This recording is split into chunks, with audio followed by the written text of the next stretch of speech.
Bismillahirrahmanirrahim. Assalamualaikum warahmatullahi wabarakatuh. Alhamdulillahi hamdan katsiran thayyiban mubarakan fi kama yuhibbu rabbuna wa yarda. Wa asyhadu an la ilaha illallah wahdahu la syarika lah. Wa asyhadu anna Muhammadan abduhu wa rasuluh. Allahumma shalli wa sallim wa barik ala nabiyyina wa sayyidina Muhammadin wa ala alihi wa sahbihi ajma'in. Amma ba'd. Hadirin sekalian, a'azanallahu iyyakum. Alhamdulillah atas segala kemudahan dari Allah Subhanahu wa taala yang telah memberikan kita kelapangan waktu, yang telah memberikan kita kesempatan waktu luang ini dan juga kesehatan, sehingga ada peluang bagi kita untuk melaksanakan amal-amal saleh. Kita berpuasa sebelumnya sahur, juga bisa sholat subuh ke masjid, dan juga bisa duduk di majelis ini dalam rangka mencari ilmu.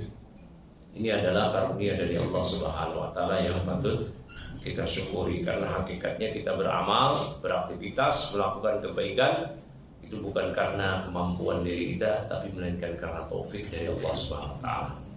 Betapa banyak orang yang lebih kuat, yang lebih memiliki kelapangan, yang lebih memiliki kesempatan, peluang untuk beramal, namun mereka tidak bisa mengamalkan potensi-potensi amal kebaikan tersebut karena belum mendapat taufik dari Allah Subhanahu wa taala. Maka kita wajib syukuri apa yang telah kita dapatkan berupa amal soleh ini, dan semoga Allah Subhanahu wa taala menerima ini sebagai amal soleh. Amin. Salawat dan salam juga kita ucapkan kepada Nabi Sallallahu Alaihi Wasallam. Baik, Bapak Ibu semuanya, pada pagi kali ini temanya adalah tematik terkait tentang fikih zakat fitr dan seputar Idul Fitri. Kalau bicara zakat panjang ya, apalagi zakat banyak, ada zakat tijarah, zakat mal, zakatul urud, dan seterusnya. Namun dari pembahasan zakat mungkin kita akan mengkerucutkan kepada zakat yang mungkin ada di depan mata kita, yaitu zakat fitrah atau zakatul fitr. Dan juga terkait fikih tentang Id yang berkaitan dengan sholat Id dan apa yang kita lakukan pada hari raya Id. Baik, saya akan membacakan kitab dari kitab At-Tahdzib karya Syekh Mustafadzib Al-Bugha, seorang ulama dari negeri Syams yang bermadzhab Syafi'i, mengenai zakat fitr. Wa tajibu zakatul fitri bi salasati asya', kata beliau. Sebelum menjelaskan dari syarah, di sini dijelaskan dulu oleh Syekh Abu Syuja.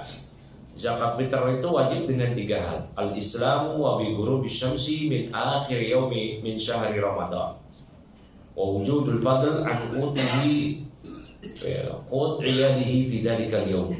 Yuzaki an nafsihi wa amman talzamuhu nafaqatuhu minal muslimin sa'an min quti baladihi. Wa qadruhu 5 artalin wa sulusun bil Iraq. Yang pertama, wajib zakat fitrah itu pertama Islam. Artinya orang kafir tidak wajib zakat fitrah, dan orang kafir juga tidak diberikan zakat fitrah. Maka sesiapa saja yang Islam tidak perlu balik, pokoknya dia Islam, hadir ke muka bumi ini, lahir dia sebelum sholat Id, maka dia wajib membayar zakat fitrah. Tentu yang membayarkan adalah walinya. Wa bi ghurubi syams min akhir yaumin min syahri Ramadan, yaitu dan ketika sudah masuk dia, minimal dia masuk ketika matahari terbenam di akhir bulan Ramadan. Jadi ada 5 waktu mengeluarkan zakat fitrah dalam mazhab Syafi'i. Waktu jawaz, mubah, itu dimulai sejak awal Ramadan. Kayak sekarang Bapak membayar zakat fitrah boleh aja. Waktu jawaz, ini waktu boleh. Yang kedua, waktu sunnah. Sunnahnya itu apa? Yaitu ketika matahari terbenam di hari akhir, di bulan Ramadan. Misalkan kita 30 hari atau 29 hari puasa.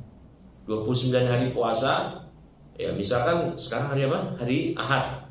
Besok misalkan Idul Fitri, maka dianjurkan tamal sunnah. Namun lihat kondisi juga. Kalau para amil zakahnya mudik, ya, dan sulit didistribusikan dan sulit mencari siapa mustahik, ya, maka boleh karena ada waktu jawaz, waktu boleh, yaitu bahkan dimulai sejak tanggal 1 Ramadan. Artinya sebelum masuk bulan Ramadan di bulan Sya'ban itu nggak boleh bayar zakat.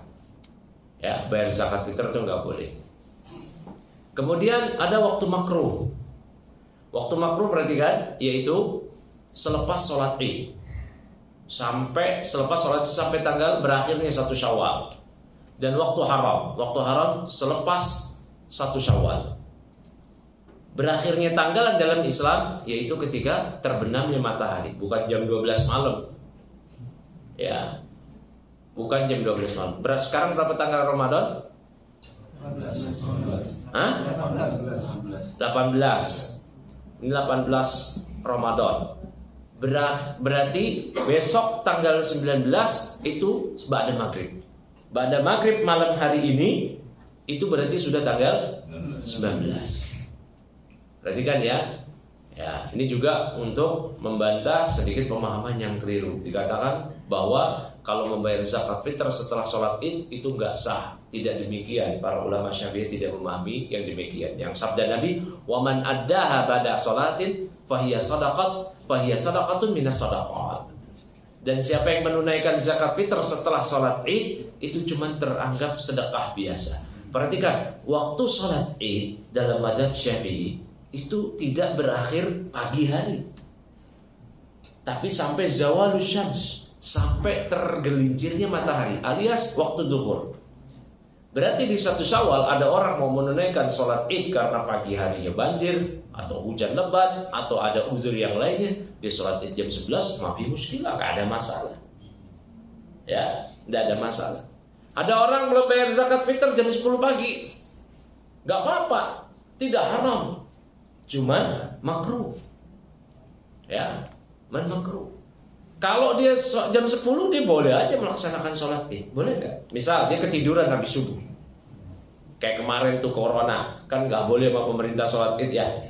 Akhirnya sholat di rumah masing-masing kan. Memangnya kalau bapak sholat jam 10 apa yang larang? Mana dalil yang melarang? Berakhirnya sholat Id itu jam 6, jam 7, jam 8, nggak ada. Ya, nggak ada. Berakhirnya waktu sholat Id ialah zawalus syams, tergelincirnya matahari dalam mazhab Syafi'i. Ya, perhatikan. Berarti ketika bapak jam 10 itu masih boleh. Nah, setelah sholat Id itu makruh. Berarti setelah sholat Id berarti setelah zuhur itu makruh.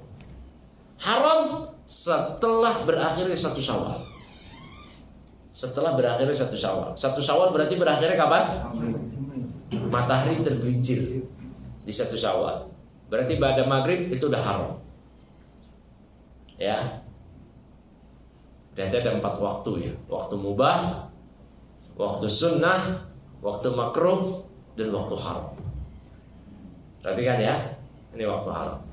Nah, kalau kita ngikutin waktu sunnah bisa aja, tapi saya khawatir di masjid sini pengurusnya mudik semua. Ya. Para amil zakahnya mudik. Boleh nggak saya mengeluarkan zakat fitrah tanpa ada amil zakah? Boleh aja. Kalau kita kenal langsung siapa mustahik, ya nanti akan dibahas kepada siapa diberikan zakat fitrah tersebut, agar juga tidak salah distribusi. Karena banyak orang asal setor aja, yang penting dibagikan. Akhirnya yang dibagikan bukan mustahik. Nanti akan dijelaskan siapa itu fuqara masakin. Diketok-ketok rumahnya, pas dilihat di dalam motor 2. Kok fuqara masakin dari mana? Ya. Nah itu, ini asal dibagiin aja, yang penting dibagiin. Gak begitu. Ya. Taibar kalau pikir. Ya. Jadi sudah tahu ya 4 waktu mengeluarkan zakat. Ya. Baik.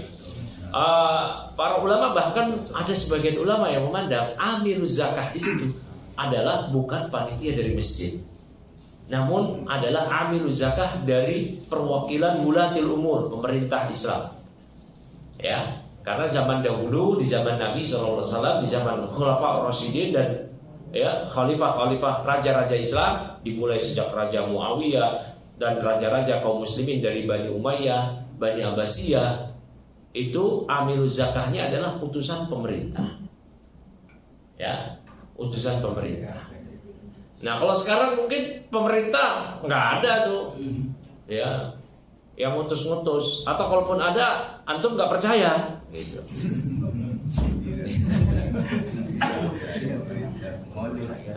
Modus. Ya, kalau antum ada, antum nggak percaya, boleh nggak? Boleh, kita sendiri, boleh. Ya. Ya, kita berikan, berarti tiap masjid boleh, tiap masjid kayak masjid di sini punya biasa di sini kan tiap tahun. Ya, nah itu kita berikan kepada mereka. Baik, nanti dibahas pembahasannya. Nah, kemudian siapa lagi yang wajib membayar zakat fitr bagi setiap individu kaum muslimin? Wujudul fadl an qutihi qut iyadihi bidzalikal yaum. Dia memiliki kelebihan makanan pokok, ya, dari makanan pokok keluarganya pada hari tersebut. Dan adanya kelebihan nggak mesti bentuk fisik makanan, tetapi dia punya uang yang senilai minimal makanan. Ya, ada makanan pokoknya, kalau di negeri kita kan beras begitu.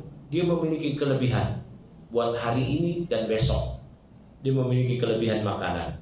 Tidak mesti dalam bentuk fisik makanan tersebut. Dia nggak bisa berargumentasi, tuh di rumah saya nggak ada kelebihan tuh, beras habis tuh, berarti saya nggak wajib zakat. Punya uang nggak? Punya. Sisa berapa uang? 100.000. Nah, itu udah cukup. Wajib zakat. Ya, dia wajib membayar zakat untuk dirinya. Ya, wizaki an nafsih, dia memberikan zakat, bayar zakat atas diri dia sendiri. Wa amman talzamuhu nafaqatuhu minal muslimin. Dan siapa saja dari kalangan kaum muslimin yang wajib dia nafkahi. Ya, maka dia nafkahi, dia wajib zakati juga istrinya, karena istrinya wajib dia nafkahi, anaknya. Dan kalau keponakannya itu jadi tanggungan dia, keponakan dia. Ya, ART-nya kalau dia punya ART, wajib dia nafkahi nggak? Tidak, ART-nya itu sudah dia gaji, kecuali budak baru. Ya, baik. Dijelaskan oleh Syekh Mustafa Tib Al-Buqa. Wal aslu fi dzalika fil asli wujubiha. Wal aslu fi wujubiha, yang menjadi landasan akan wajibnya zakat fitr ini, ma rawahu Al-Bukhari wa Muslimun wa lafdzuhu, yaitu yang diriwayatkan oleh Bukhari, Muslim, dan lafadznya ialah lafadz hadis dalam Sahih Muslim, ani Bani Umar, dari Ibnu Umar radhiyallahu taala anhuma, anna Rasulullah sallallahu alaihi wasallam farada zakat al-fitr min Ramadana 'ala an-nas, sa'an min tamrin aw sa'an min sya'irin aw ala kulli hurrin aw abdin.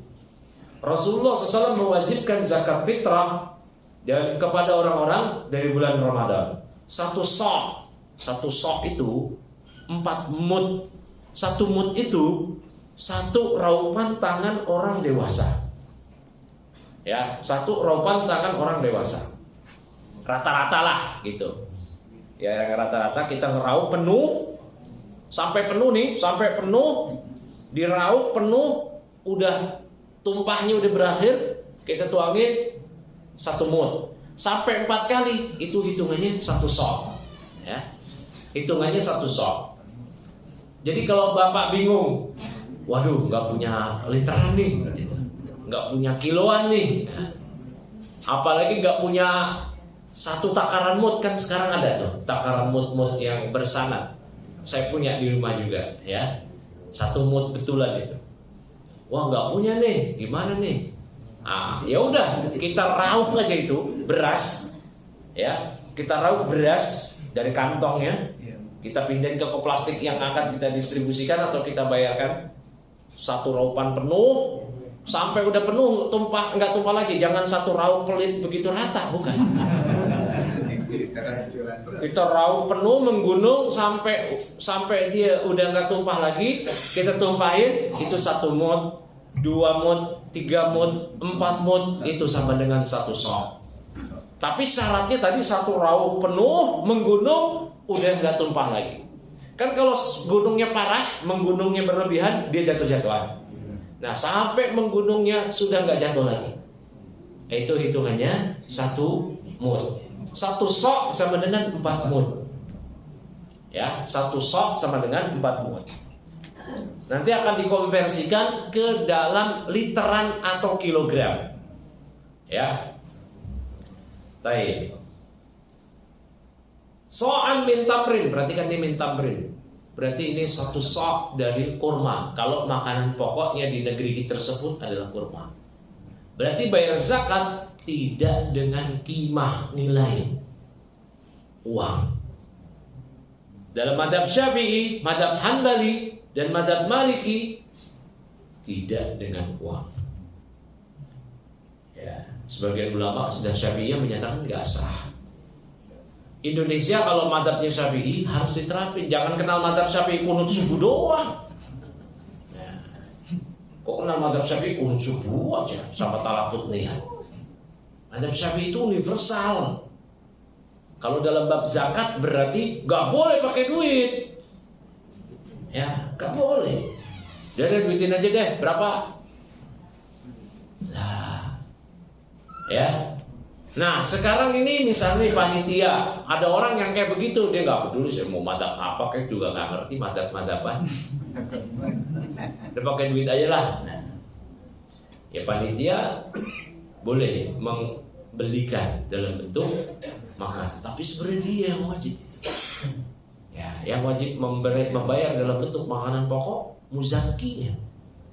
Ya, kenapa sih dengan makanan pokok? Pertama, ini memang nasnya demikian. Ayatnya, hadisnya memang syariat mengatur demikian. Yang kedua, ada syiar kalau kita bagikan. Yang ketiga, ada hikmah yang kita ketahui atau kita tidak ketahui. Ya. Tayyib barakallahu fikum. Ya. Ausa'an min syairin, atau 1 sok. Tadi 1 sok. Nanti kita konversikan, akan dijelaskan oleh Syekh Mustafa Al-Bugha dalam konversi kilogram atau literan. Ya, 1 sok dari syair. Kalau makanan pokok negeri tersebut syair gandum. Kalau kita ruz, beras, nasi beras. Ala kulli hurrin au abdin, bagi setiap manusia yang merdeka, non budak maupun budak. Berarti kalau budak, ya, yang membayar adalah tuannya. Ingat ya Pak ya, TKI itu bukan budak. Budak kok daftar. Mana? Budak itu didapatkan karena ketika ada peperangan. Ingat Pak ya, Islam hadir untuk membebaskan budak. Makanya dalam banyak kafarat bebasin budak.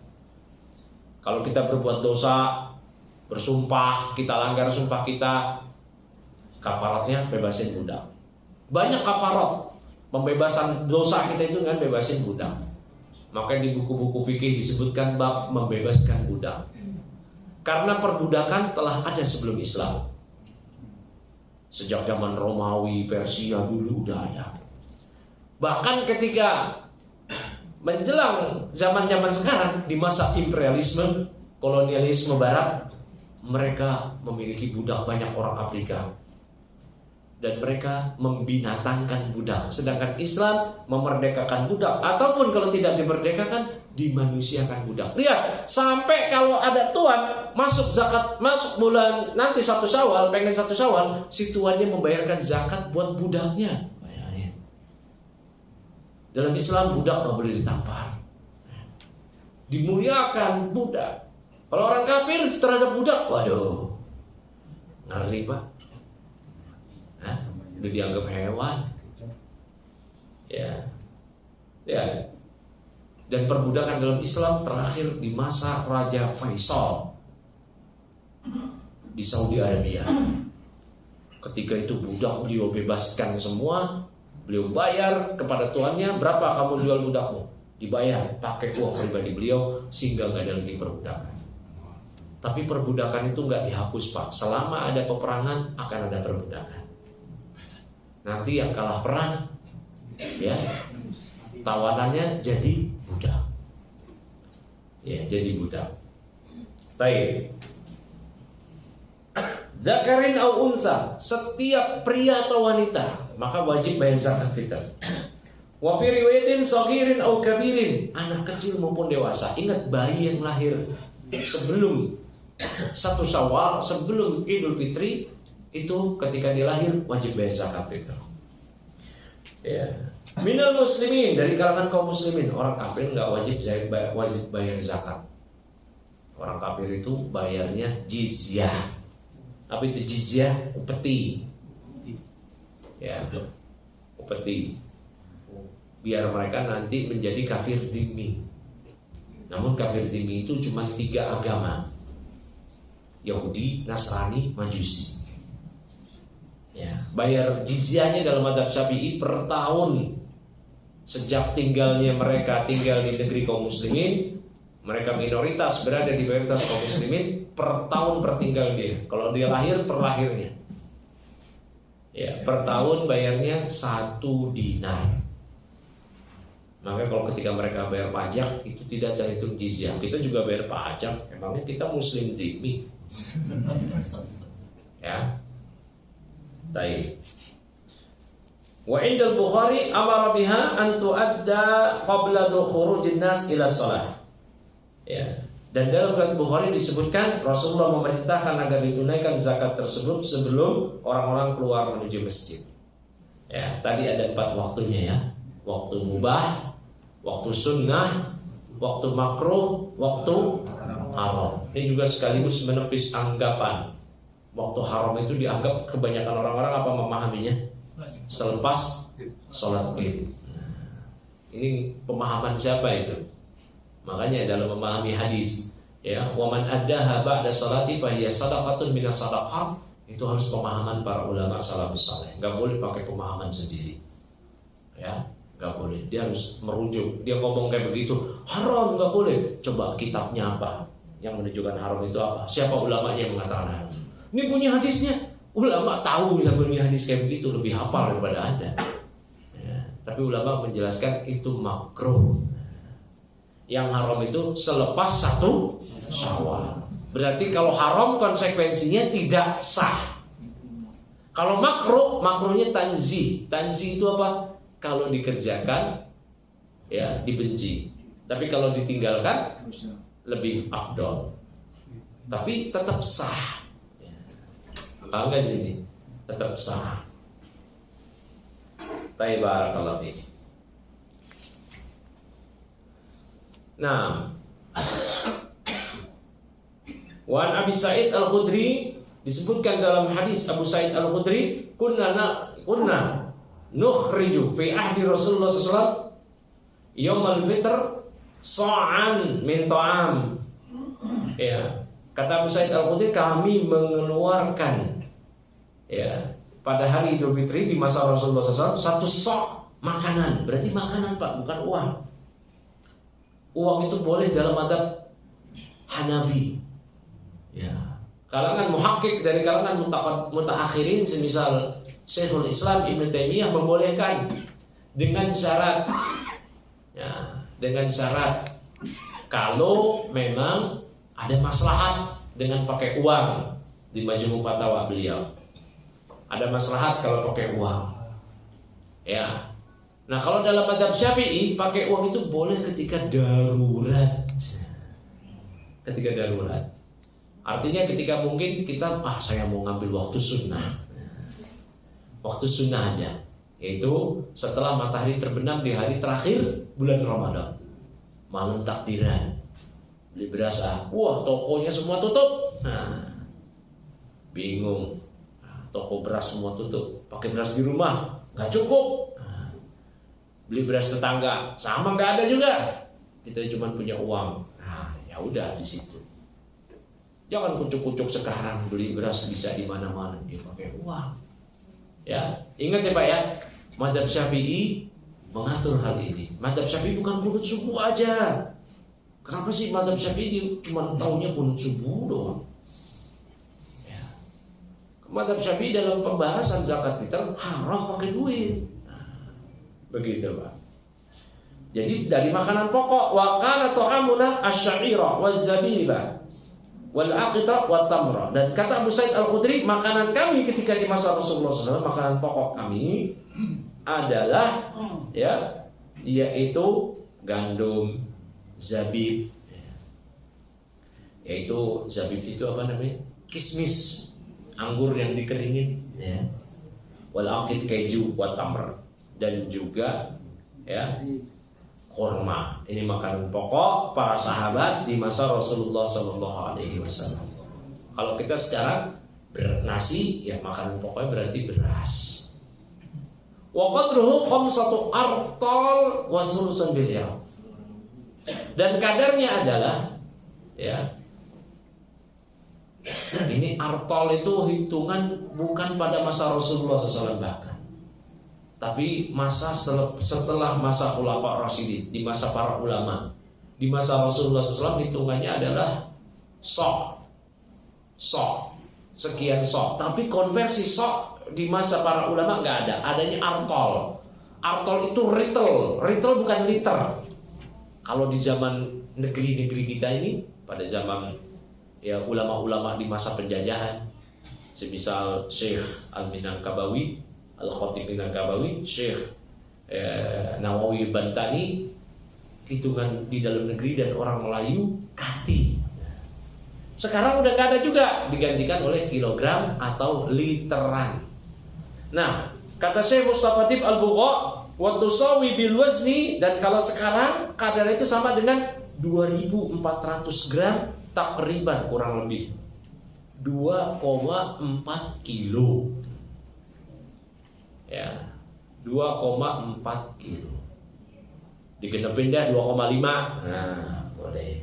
Digenepin apa? Diganjilin. Kok digenepin? Ya, diganjilin deh jadi 2,5. Boleh. Kilo. Kalau literan disebut, ada yang mengatakan 3,5 liter. Berlebihan nggak apa-apa, kelebihan dikit jangan sampai kurang. Ya, sedekah. Ya, nggak apa-apa, lebih sedikit. Ini kan minimalnya 2,4. Ya udah 2,5, nggak apa-apa. Lebih itu, ya. 10 gram. Nggak apa-apa. Baik, itu kadarnya. Nah, baik. Berikutnya sekarang, wa tudfa'u faslun. Wa tudfa'u az-zakatu ilal asnaf as-samaniyah. Alladziina dzakarahumullahu ta'ala fi kitabihil aziz.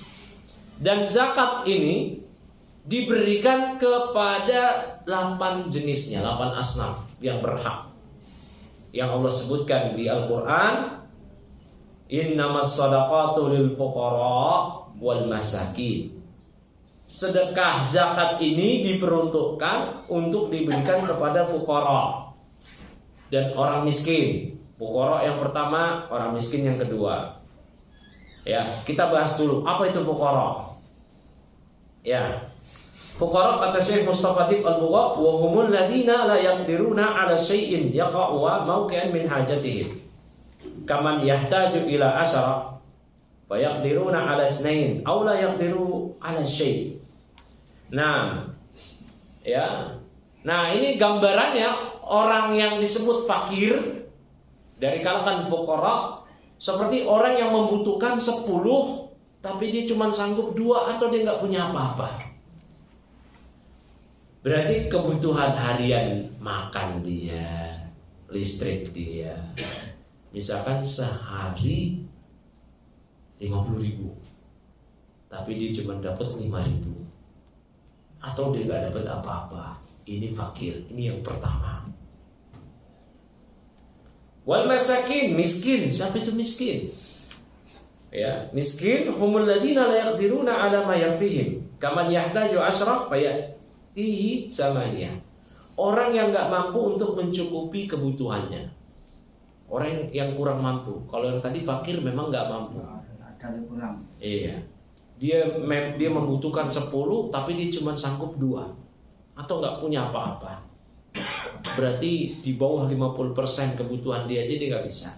Nah, ada pun orang miskin yang nggak sanggup untuk mencukupi kebutuhannya, semisal orang yang membutuhkan kebutuhan sehariannya 10, namun dia cuma sanggup 8. Ya, begitu. Kebutuhan dia dengan anak yang banyak sehari 100.000, cuman punya menghasilin duit 80.000. Miskin. Miskin. Ini miskin. Ya, yang nggak punya aset untuk dijual, jangan anggapan, oh saya juga dong. Tapi punya aset, mobil ada, motor ada. Nah, motor ada kelebihan, kecuali motornya memang buat itu usaha dia, Gojek misalkan, ojek online. Nah, kemudian Allah sebutkan lagi wal amilina 'alaiha, dan para amil zakat, orang-orang yang mendistribusikan zakat yang ditunjuk pemerintah. Dia juga dapat berhak. Ya. Hum man yasta'inuna bihim al-imam li jam'iz zakati wa tawzi'iha. Ya. Mereka adalah orang yang para pemimpin, ya.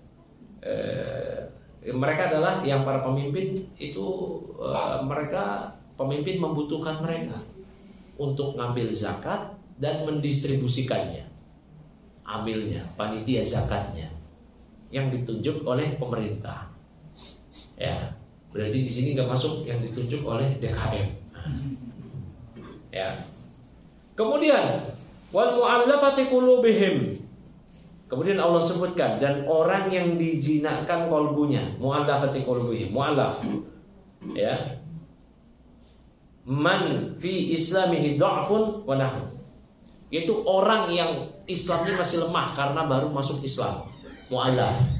Kalau dia setahun masuk Islam itu bukan mu'alaf lagi, Pak. Jangan ngaku-ngaku saya mu'alaf. Kapan mu'alafnya, Pak? 5 tahun yang lalu. Wah, udah kelar. Mu'alaf itu baru kemarin sore baru. Istri saya mu'alaf. Kapan? Waktu nikah. Sekarang udah punya cucu. Mu'alaf. Udah kelar itu. Ya. Nah, ini orang yang dijinakkan kolbu Islam, kolbunya karena baru masuk Islam. Boleh, walaupun dia kaya raya, nggak apa-apa, dikasih zakat. Kemudian Allah sebutkan lagi, ini yang berarti ini yang ke berapa? Tadi fakir, miskin, amil zakah, yang keempat mu'alaf, yang kelima ya wafir riqab dan riqab. Ya, riqab budak, ai al-mukatabun. Ya, tapi budaknya nggak semua budak. Budak itu ada macam-macam, ada budak mudabbar. Ya, tapi di sini budaknya adalah mukatabun. Budak mukatab. Apa itu budak mukatab? Budak yang ya sedang mencicil pembebasan diri dia. Misal saya punya budak, dia mau bebasin diri dia. Di pasaran harga budaknya saya jual misalkan 10 dinar. 1 dinar itu 4 gram emas. Berarti 40 gram emas. Dia lagi nyicil, lagi ngumpulin duit. Nah, ini ketahuan. Ini dia budaknya saya ini budak saya nih, budak si fulan sedang nyicil pembebasannya. Budaknya Abu Hanifah tuh sedang nyicil. Baru melunasin 3 dinar. Nah, pemerintah tahu. Ya, kita kaum muslimin yang mendistribusikan zakat tahu. Oh, dia lagi itu tuh, ayo kita bayar ke dia aja. Boleh. Ya, biar dia bebasin budaknya. Tuh lihat Pak, Islam hadir untuk membebaskan budak. Ya. Kemudian Allah sebutkan yang berikutnya, yang berarti sekarang berapa? Keenam. Wal gharimina, dan gharimin. Ya. Dan gharimin. Ya. Gharimin, siapa itu gharimin? Al-mudayanin. Yaitu orang-orang yang sedang berhutang. Walaysa ladaihim wafa'u biyainihim, dan mereka enggak memiliki kesanggupan untuk melunasi hutang. Ya. Baik, perhatikan. Ini orang-orang yang memang berhutang untuk kebutuhan dia. Bukan berhutang ke leasing. Berhutang KPR, terus ngaku-ngaku saya berhak dong, gharimin saya. Gharimin. Enak aja ngaku-ngaku. Ini yang memang dia gak punya uang, dia berhutang untuk kebutuhan dia, buat makan, Ya, dia berhutang. Kemudian dia nggak bisa bayar. Dia kebingungan. Nah, ini kaum muslimin membantu dia lewat zakat di sini. Ya. Tadi dia ngutang buat apa? Bayar anak sekolah, ngutang buat bayar listrik, ngutang buat makan. Artinya memang kebutuhan-kebutuhan pokoknya. Nah, itu. Silakan dibayarin hutangnya. Ini zakat mal juga. Ini mustahik di zakat fitr, itu juga mustahik di zakat mal. Ya, zakat mal itu kan ya bagi orang yang telah memenuhi nisab, ya, memenuhi nisabnya itu senilai 85 gram emas dan haulnya setahun.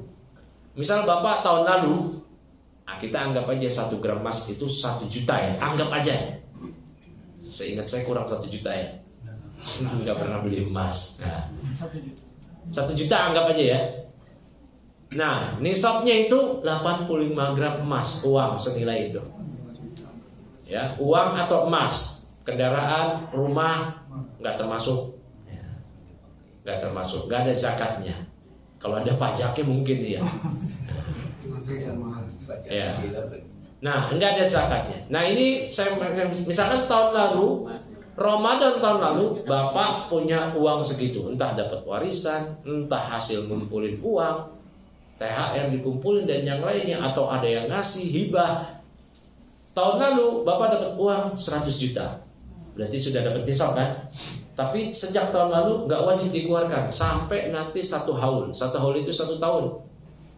1 tahun bertahan minimal seminimal nisab zakat masuk Ramadan tahun ini masih bertahan nilainya minimal 85 juta wajib zakat.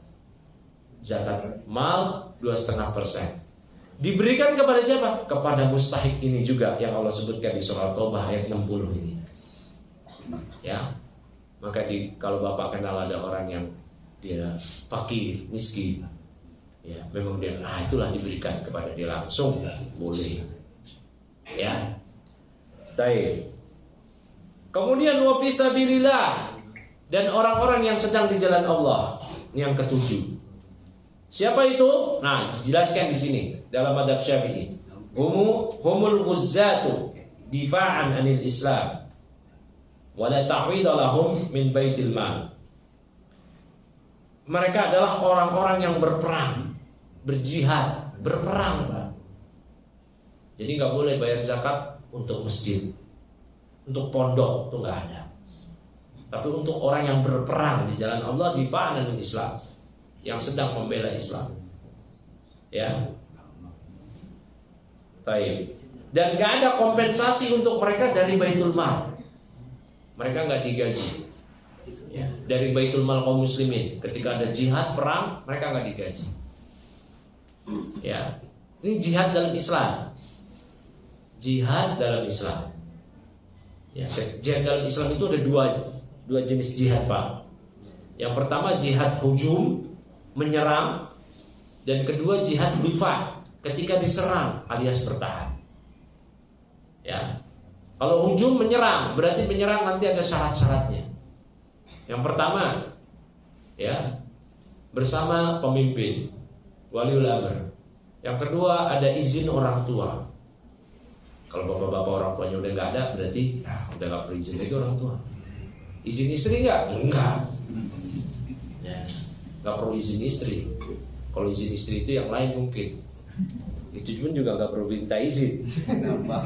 Udah paham lah ya bahasa isyarat. Kasih tahu aja. Kok udah ngerti semua ini? Ilmunya tinggi ini, luar biasa. Ilmunya tinggi. Ilmunya luar biasa ini. Bapak udah ma'rifat. Ya. Tadi ya.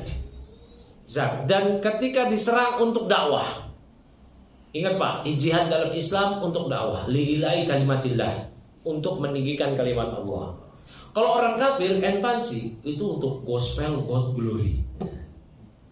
Itu kan ketika Ratu Isabella di Spanyol, ketika dia membantai kaum muslimin di Andalusia, dia sudah membumi ratakan kaum muslimin di Spanyol, maka dia mulai mengutus ya komandan-komandan bengisnya untuk menjajah negeri-negeri. Semua yang dia datangi menyebarkan Kristen, dirampok, dijajah, dan diperbudak orang-orangnya. Sehingga dia berkuasa. Gospel menyebarkan agama Nasrani, gold mengeruk keuntungan, glory untuk memperbudak mereka, punya kekuasaan. Diutuslah Vasco da Gama, komandan paling bengisnya yang membunuhi kaum muslimin. Vasco da Gama itu penjahat, Pak. Ya.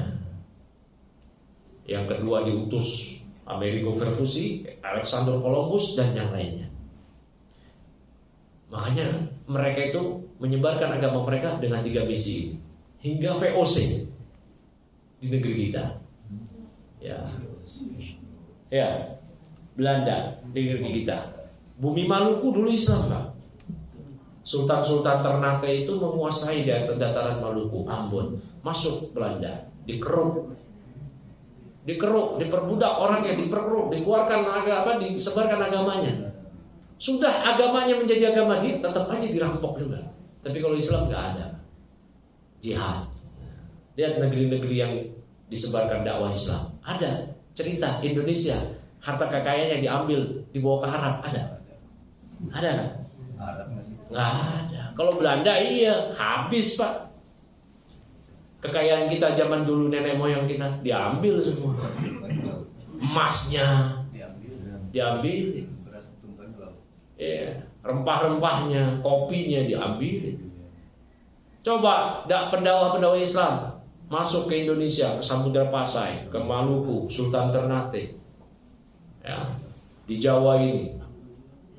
Bahkan disebutin sejak abad keempat Hijriah Islam sudah masuk ke Nusantara. Ini sekaligus membatalkan teori Islam masuk ya oleh pedagang Gujarat.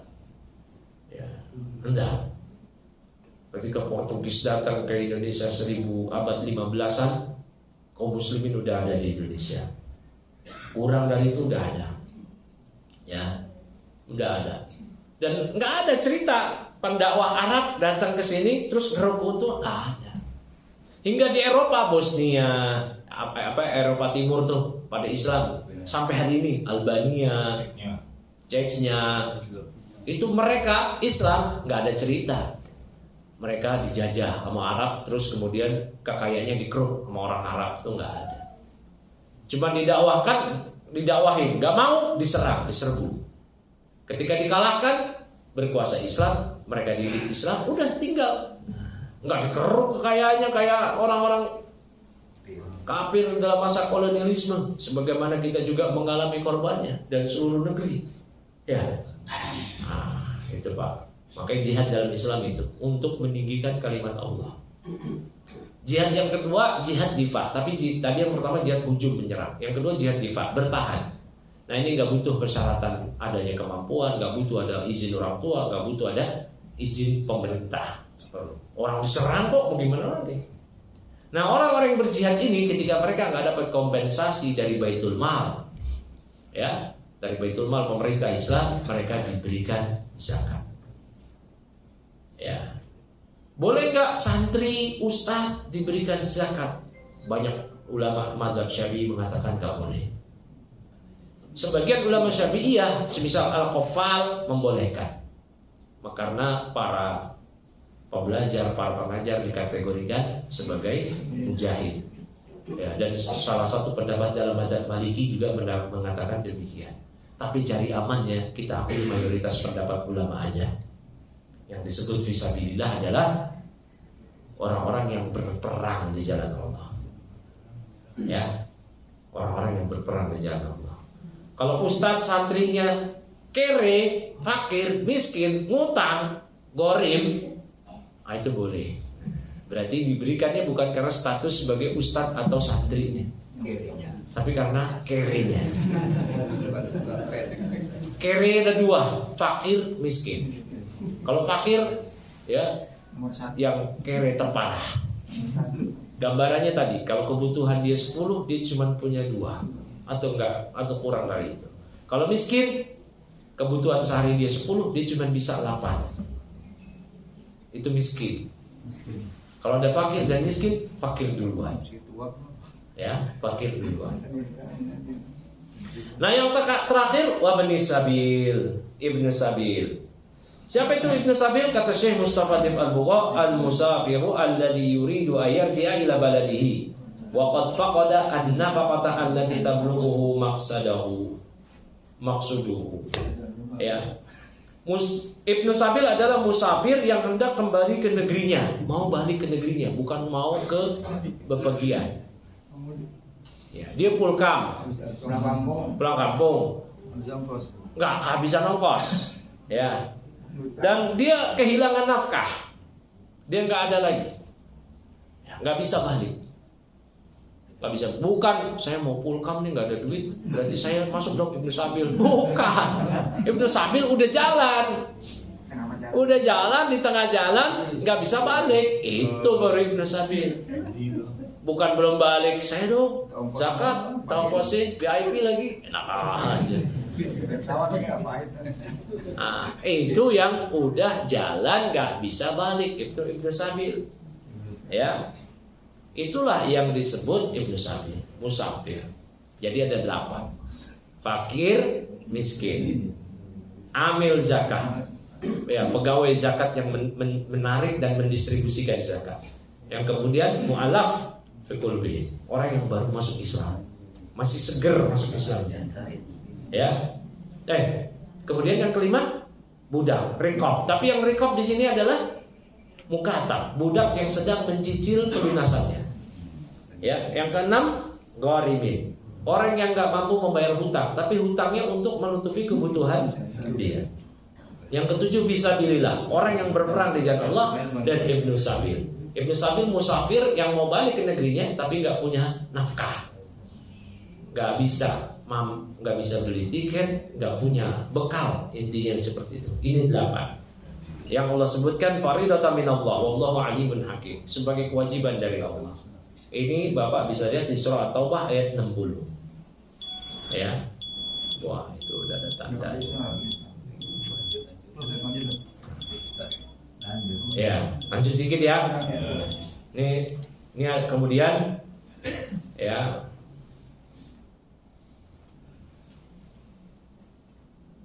Wa khamsatun la yajuzu dafuha ilaihim. Ada 5 jenis orang yang kita nggak boleh bayar zakat kepada mereka. Al-ghani bimalin au kasbin, orang kaya yang punya banyak harta atau dia memiliki kemampuan. Ya. Dia miskin, tapi dia sebenarnya mampu untuk kerja. Ini malas dia. Gak usah dikasih zakat, tapi kasih motivasi. Nah. Ya. Jadi kasih zakat, kasih motivasi aja. Ya. Rawah Abu Dawud dan Tirmidzi, Imam Abu Dawud dan Tirmidzi meriwayatkan an Abdullah bin Amr, dari Abdullah bin Amr bin Al-As, an Nabi sallallahu alaihi wasallam, la tahillu as-sadaqah li ghani. Ya. Wala lidhi mirratin sawi. Tidak halal zakat ini diperuntukkan untuk orang kaya, untuk orang kaya, kemudian lidhi mirrah, dan orang yang mampu berusaha, ya, sawi, yang sehat. Al-mirrah al-qawi wal qudrah al-kasbi. Al-mirrah yang dimaksud di sini kata Syekh Mustafa Dib Al-Bugha, orang yang kuat, yang mampu untuk berusaha. Berarti walau dia fakir, walau dia miskin, walau dia, ini selain mu'alaf ya, selain mu'alaf, walau dia ya fakir miskin, ya, kemudian walau dia Ibnu Sabil, tapi dia mampu berusaha, nggak dikasih zakat. Ya, Islam melarang sifat malas. Nabi berlindung tiap pagi dari malas. Allahumma inni a'udzubika minal kasal. Ya Allah, aku berlindung pada Engkau ya Allah dari sifat rasa malas. Ya, fakir miskin, ya memang fakir miskin, tapi dia mampu. Malas saja. Nah, ya, ini yang sebagaimana terjadi pada banyak tukang minta-minta saat ini. Di lampu merah, pura-pura. Habis itu pulang seger dia. Ya.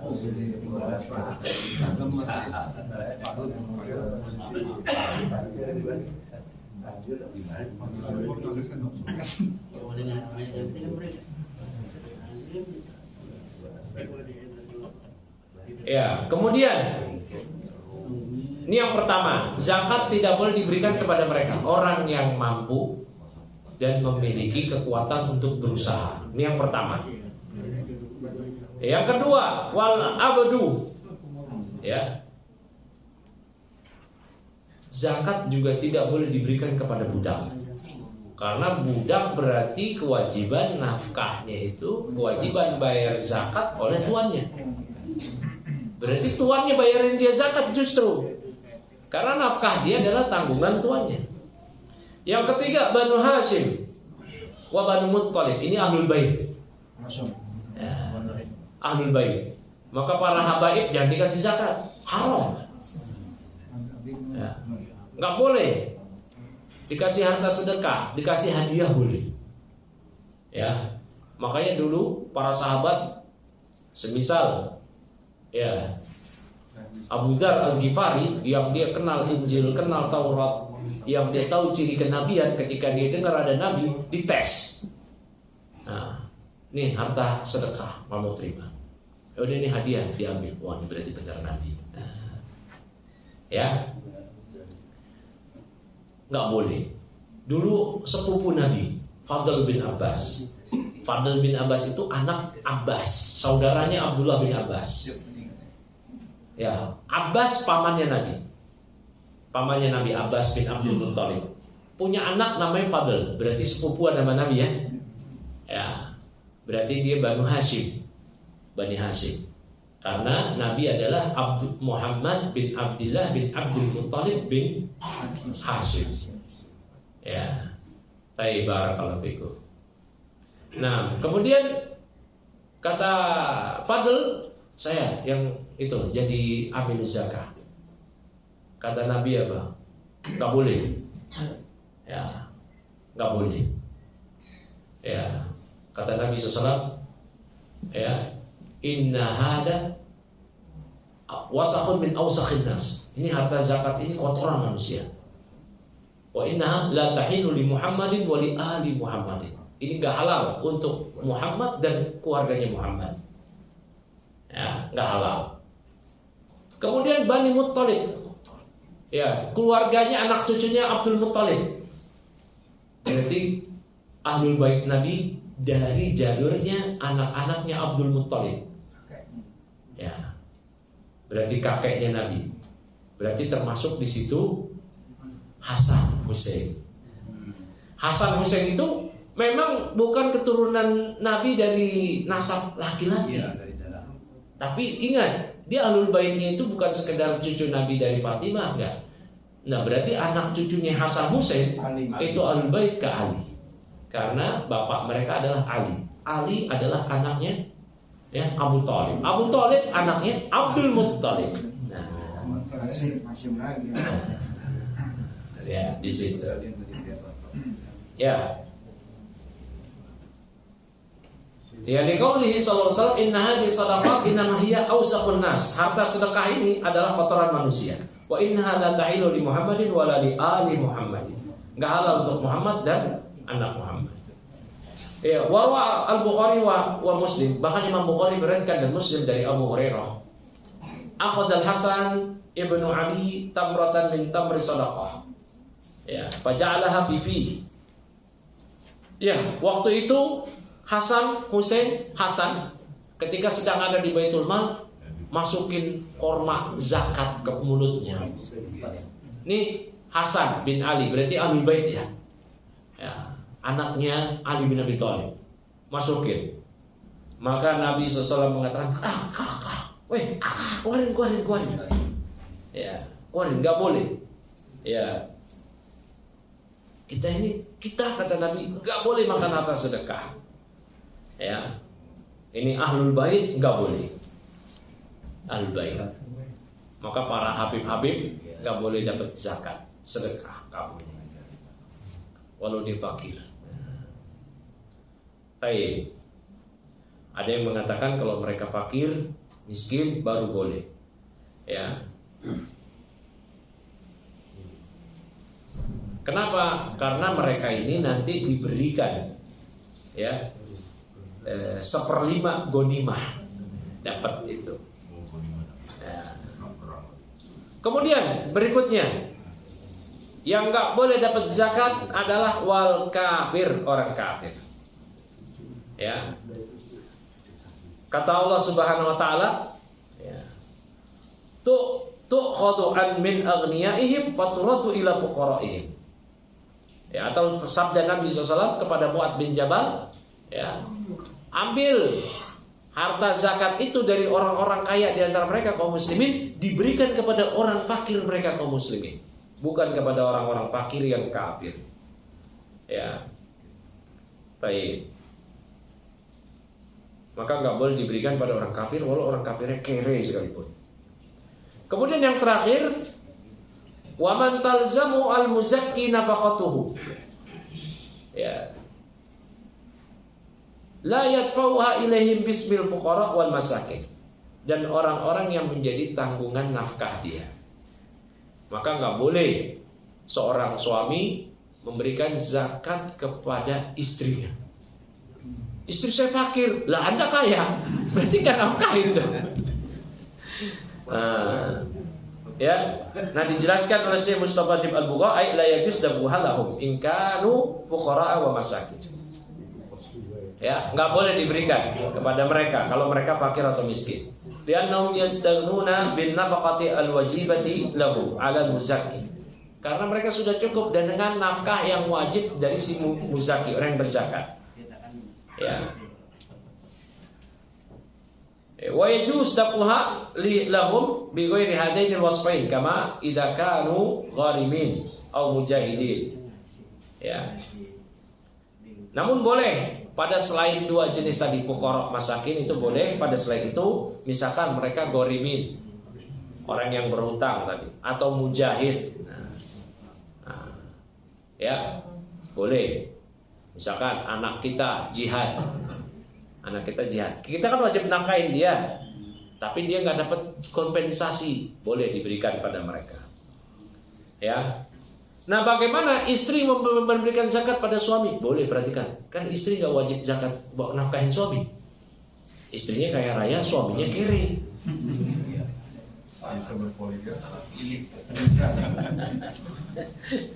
Suaminya kere, istrinya kaya raya. Selama ini istrinya membebaskan, dah kamu gak usah nafkahin. Nah, udah masuk nanti ketika zakat Idul Fitri misal kayak gini, istrinya ngasih zakat ke suaminya. Nah, nih boleh, karena kan suaminya nggak wajib dia nafkahi. Ya, kan begitu Pak. Hah? Tapi nggak wajib Pak. Kayak Bapak boleh menafkahi anak yatim. Kan Bapak nggak wajib, tapi Bapak tanggungi, Bapak santuni. Si istri itu nggak wajib menafkahi suami yang kere, nggak wajib. Kalau suaminya kere, Hadiah boleh. hah? Hadiah boleh. Nah boleh. Si istri nggak wajib menafkahi. Nggak bisa suaminya, kamu dong tanggung jawab kamu. Suami macam apa ini? Bodoh. Tapi saya rasa cukup ya. Adapun mengenai Idul Fitri kayaknya waktunya nggak dapat. Ya. Idul Fitri juga panjang, sholatnya dan seterusnya. Baik, cukup aja dari saya di sini. Mungkin ada permasalahan. Ya, silakan.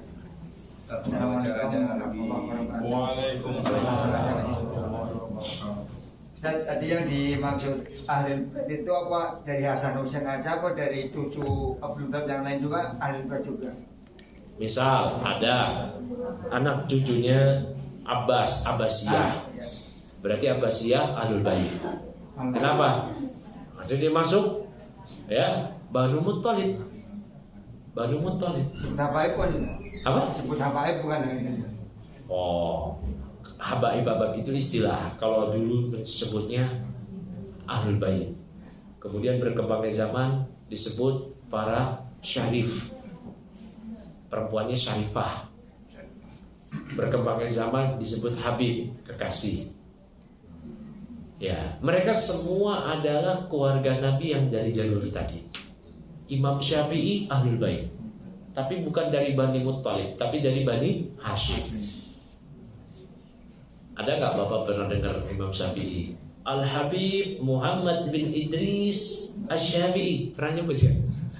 Pernah dengar nggak? Baru dengar. Baru dengar. Artinya sebelum ini nggak ada ya di kitab-kitab itu kita nggak dapetin Imam Syafi'i dapat gelar Al-Habib ya, segala macam. Ya artinya penyematan nama Habib itu zaman sekarang untuk Ahlul Bait. Perhatikan Pak, nasab Ahlul Bait itu yang disebut Ahlul Bait ialah yang Muslim. Ya, Abu Lahab nggak termasuk Ahlul Bait. Abu Lahab paman Nabi. Paman Nabi kafir dia, bukan Ahlul Bait. Ahlun nar. Dia bukan Ahlul Bait. Berarti nanti kalau ada Ahlul Bait tapi dia menyimpang sampai terjatuh ke dalam pembatal keislaman, kalau dimisahkan Syiah, Rafidhah, dia bukan Ahlul Bait lagi. Ahlul Dhalal, orang yang sesat. Ya, kalau dia ikut Syiah, emangnya ada Ahlul Bait yang Syiah Habib banyak. Nah itu Habib Kribo, tanggaplah dia Asegaf atau apa markanya marka Ahlul Bait. Dia bukan Ahlul Bait, Ahlul nar, Ahlul Dhalal, Ahlul Kufur. Bukan Ahlul nar ya, kalau Ahlul nar udah dipastikan dong di neraka. Ahlul Dhalal, dia bukan Ahlul Bait. Ya. Itu udah kufur itu, Pak. Dia bukan lagi Ahlul Bait. Ahlul Dhalal. Ya. Bisa dipahami sini, Pak ya. Dia orang sesat. Nah, Ahlul Bait ada namanya Rabithah Alawiyah itu yang akan meneliti keabsahan sanad nasab dia sampai kepada Rasulullah. Nggak bisa ngaku-ngaku siapa namanya Anda, marganya apa, ya Al-Margahayu. Nggak bisa Pak, hidungnya pesek. Nggak mesti Pak, bisa jadi ini ada Ahlul Bait kawin sama orang lokal, hidungnya ngikutin emaknya, marganya marga bapaknya, tetap nggak apa-apa. Nah sekarang yang jadi masalah gini Pak, ada orang nih dia ngaku sebagai Habib, ya atau dia dipersaksikan lah, diketahui marganya Asegaf, marga-marga Ahlul Bait, ya dan seterusnya lah dari marga-marga. Apa sikap kita? Ya kita membenarkan aja. Emangnya kita punya ilmu nasab? Wah, setelah saya teliti, kamu gak sah sebagai Ahlul Bait. Kamu ahli jogo kamu. Emangnya kita punya ilmu nasab? Gak ada. Ya udah. Terus Pak, keutamaan sebagai Ahlul Bait itu cuman keutamaan di dunia. Gak ada keutamaan di akhirat. Ya. Jadi gak mesti kalau Ahlul Bait berarti dijamin, gak ada. Nabi bilang langsung ke putrinya, ya Fatimah, salini min mali, la ugni anki min Allahi syai'an. Wahai Fatimah binti Muhammad, minta dariku, minta aja hartaku, tapi aku gak bisa melindungi kamu sedikit pun dari Allah. Langsung pada putrinya, super Ahlul Bait itu putri langsung. Bahkan Nabi bersabda, la sarqat Fatimah, seandainya Fatimah mencuri, saya potong tangannya sendiri. Jadi ente Ahlul Bait terus kenapa? Jauh banget sombong. Terus kenapa? Ahlul Bait cuma dapat tadi saya bilang hak keutamaan di dunia. Apa? Haknya ada mahabbah, cinta. Kita cinta kepada sesama muslim. Ya. La yu'minu ahadukum hatta yuhibba li akhihi ma yuhibbu li nafsihi. Tidak beriman salah seorang di antara kalian hingga dia mencintai saudaranya seperti dia mencintai dirinya sendiri. Tapi kalau Ahlul Bait, kecintaan kita kepadanya bukan sekedar dia muslim, tapi dia adalah Ahlul Bait. Ya, Ahlul Bait. Dan Ahlul Bait kita jaga kehormatannya. Taraktu fikum amrayn, aku tinggalkan kalian dua hal. Ya, yang pertama kitabullah wa ahli baiti, dan Ahlul Baitku. Artinya kita jaga kehormatannya selama dia muslim. Ya. Kita cintai dia melebihi kecintaan kita kepada kaum muslimin yang lain. Sudah itu aja. Tapi dia status sebagai Ahlul Bait, terus kenapa? Kalau dia punya salah, melakukan jinayat, berbagai kejahatan, diberikan had, Kok dia mencurinya itu lebih dari minimal seperempat dinar.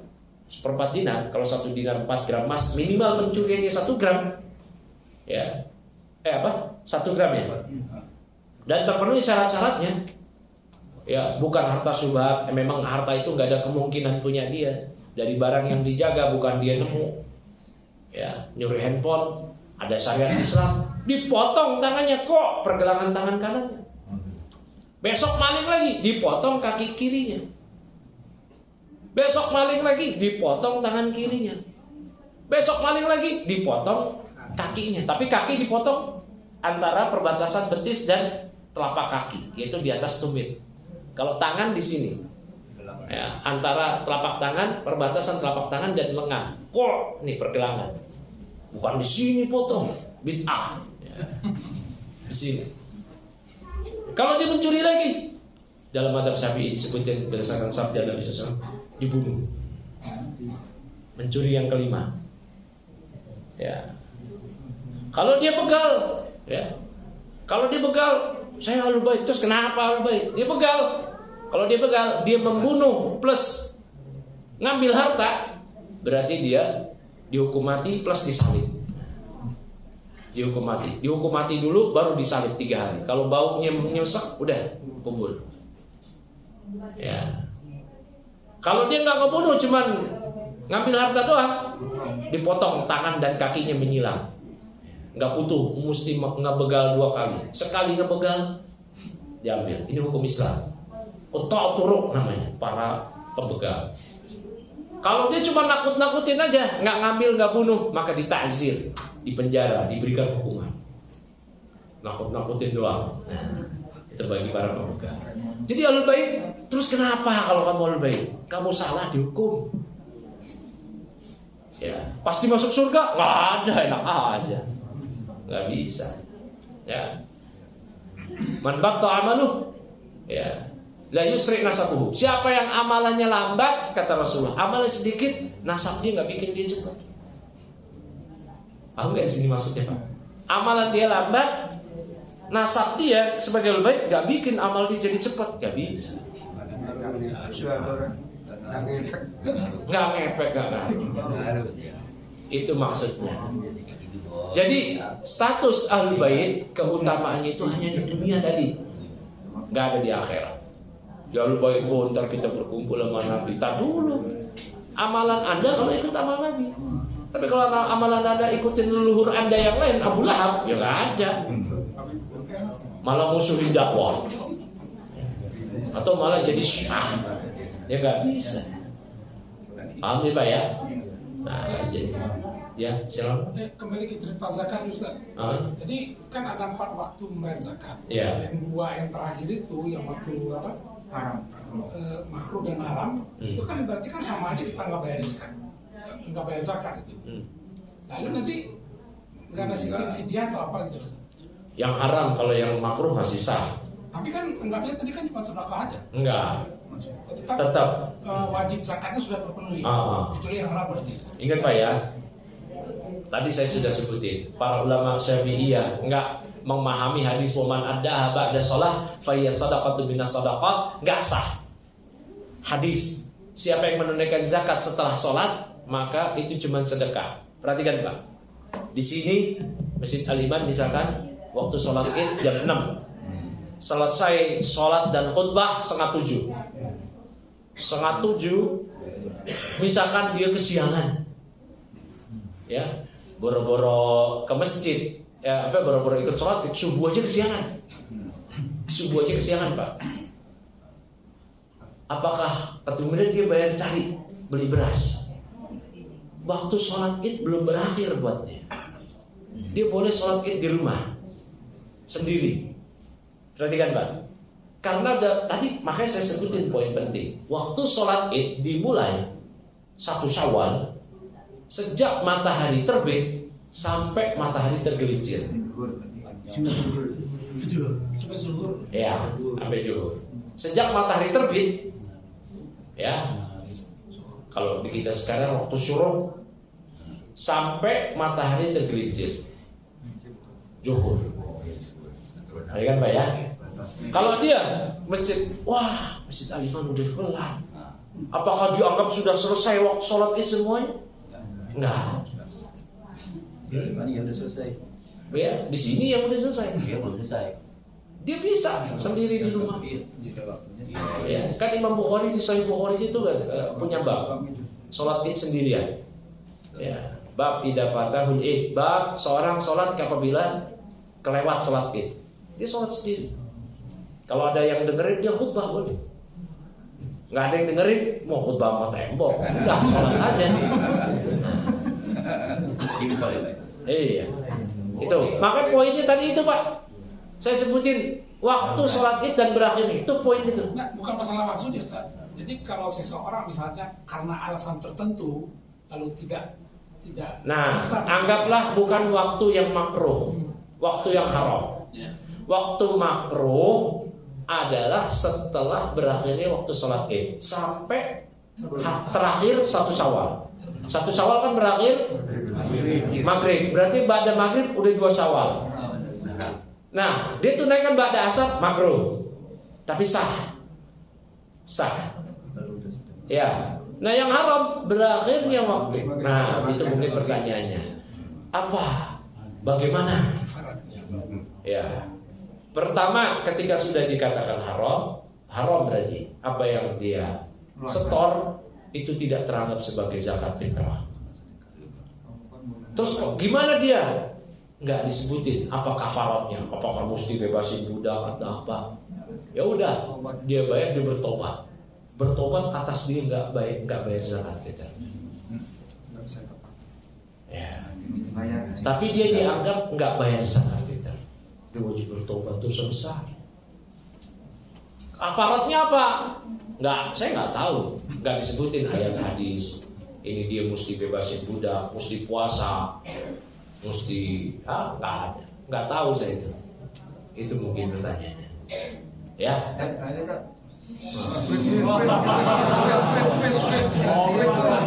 Yang paling videonya Ustaz, sweet. Iya Pak.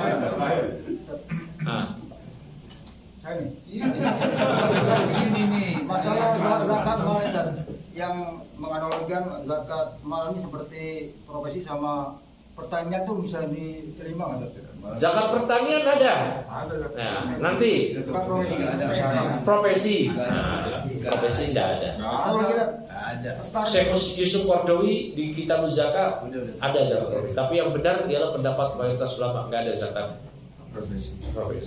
startnya takbir Idul Fitri yang Idul Adha itu sama nggak? Enggak, beda. Takbir Idul Fitri dimulai sejak matahari terbenam Habis maghrib berarti. habis maghrib, berakhir sampai selepas sholat Id. Berarti habis sholat Id gak perlu lagi Allah Akbar. Kalau Idul Adha berakhirnya sampai matahari terbenam pada asar di tanggal hari terakhir tasyrik, tanggal 13. Tanggal 13. Startnya sama start. Enggak. Matahari terbit tanggal 9 Dzulhijjah. Ya, tanggal 9 Dzulhijjah. Sampai ya terbenamnya matahari di hari terakhir tasyrik tanggal 13. Nah, itu. Cukup ya? Ini udah. Ini sedikit agak menyimpang berani Ustaz. Menyimpang. Dulu saya belum pernah sholat Ustaz ini. Ah, Di sini kan terbiasa sholat witir itu 21 Ustaz. ya. Suatu saat imamnya itu tanpa pengetahuan makmum niatnya 3, kita kan niatnya 2 udah Ustaz. Oh. Itu kita memisahkan diri dari imam mau mengikuti terus niatnya 3 rakaat Ustaz. Nah. Ya. Makanya Pak, kalau ngundang orang lain jadi imam, dikasih tahu. Ini apa? Gak ada komunikasi saat ini, gak ada komunikasi. Salah imamnya enggak juga. Imamnya niatnya witir langsung 3, di sini biasa langsung 2. Ya. Nah, Bapak niatnya 2, 1. Ya. Witir itu kan 1, 3, 5 dan ganjil. Saya mau tanya Pak, Bapak niatnya 5, emangnya langsung 5 rakaat sholatnya Pak? Hah? Saya mau tanya nih, Bapak niat witirnya 5 rakaat, emangnya langsung 5? 221 kan gitu ya. 221 atau 23? 3 ya. Iya Kak? Nah, anggaplah 221. Ketika Bapak nih niat witir 5, 221. Pas 2 itu Bapak niatnya apa? 2 rakaat. 2 rakaat witir apa bukan? Bukan sebagian dari witir. Witir. Kan niatnya 5. Iya, witir itu. Niatnya witir. Ya, niatnya witir. Jadi ketika Bapak nih niatnya witir 2, 1. Si imam sekali sholat, nggak apa-apa. No problem. Iya. Tapi berikutnya, ke depannya Tahu. kasih tahu. Lupa. Imamnya lupa kan? Hah? Imamnya lupa. Bukan imamnya lupa, Manusia, panitianya lupa. sudah ada yang masuk. Ya dua-duanya lah. Imamnya lupa nanya kebiasaan di sini, dan orang sini lupa ngasih tahu. Nah, udah nggak apa-apa lah. Pokoknya tadi saya tanyakan, makanya saya tanya ketika Bapak witir 5 rakaat, emangnya langsung 5? Ya, ya. Tapi 2, 3 atau 2, 2, 1? Jangan 2, 3, 2 Pak. Ya, ganti. Jangan 3 dulu terus 2. Akhirnya 6 dong. Ya. Ya Pak, 2, 2, 1 atau 3 atau 2, 3. Ketika 2 yang pertama lah 2, 2, 1. Memang ketika 2 Bapak kan niat witir. Katanya mau niat witirnya 5. Gimana? Ya. Berarti ketika Bapak niat 2 itu udah witir. Nah begitu aja gampang. Ya masalah. Gak usah heboh. Wah. Udah gampang. Itu aja. Nah. Kejadian di sini Ustaz. Hah? Kejadian di masjid ini. Ya nggak masalah. Dan juga nggak ada yang membaca subhanallah, nggak ada.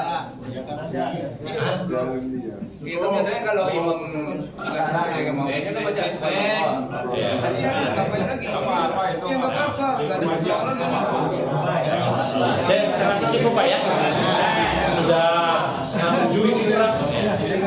Baik, saya wabillahi taufiq wassalamualaikum warahmatullahi wabarakatuh. Saya kembalikan kepada moderator akan menutup silakan.